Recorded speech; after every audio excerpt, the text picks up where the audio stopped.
अश्वत्थामा अत्यधिक शक्तिशाली था, यहाँ तक कि उसे ब्रह्मास्त्र का प्रयोग करना भी आता था। वे युद्ध में कौरवों के साथ थे और युद्ध हार जाने के पश्चात जब उन्होंने दुर्योधन को दर्द से तड़पता देखा तो वे विचलित हो उठे और उन्होंने पांडवों के वंश का विनाश करने की प्रतिज्ञा की, जिसके बाद उन्होंने पांडवों के सोते हुए 5 बच्चों को मार डाला। परंतु उन्हें इतने में संतुष्टि नहीं मिली तो उन्होंने अर्जुन के बेटे अभिमन्यु की विधवा पत्नी उत्तरा के गर्भ में पल रहे बच्चे को भी मारना चाहा और इसके लिए उन्होंने ब्रह्मास्त्र का प्रयोग किया।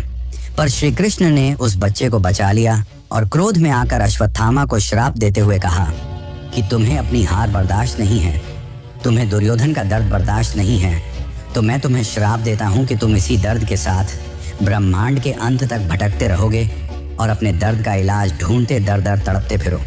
तो अब सवाल यह है कि अगर अश्वत्थामा जिंदा है और दर दर भटकते रहते हैं तो क्या वे किसी को दिखाई देते हैं? इसे लेकर बहुत से लोगों ने दावा किया है कि मध्य प्रदेश के बुरहानपुर में असीरगढ़ का एक किला है, जहां भगवान शिव का एक प्राचीन मंदिर है।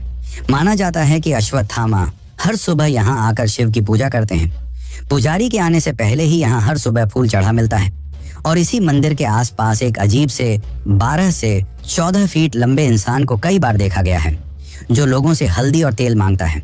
इसके साथ ही एमपी के एक आयुर्वेदिक डॉक्टर और गुजरात के एक रेलवे इंजीनियर ने भी कुछ ऐसा ही दावा किया है। और साथ ही भारत के महान योद्धा पृथ्वीराज चौहान के जीवन पर लिखी गई किताब पृथ्वीराज रासो में भी अश्वत्थामा का जिक्र मिलता है, क्योंकि जब पृथ्वीराज चौहान मोहम्मद गौरी से जंग हारकर जंगलों में भटक रहे थे तब उन्हें अश्वत्थामा मिले। पृथ्वीराज चौहान एक आयुर्वेदाचार्य भी थे, इसीलिए उन्होंने अश्वत्थामा का इलाज करने की कोशिश की, पर उसका घाव भरा नहीं। इसके बाद अश्वत्थामा अपना परिचय देकर वहां से चले गए। माना जाता है कि अश्वत्थामा को भी विष्णु के अंतिम अवतार कल्कि की प्रतीक्षा है।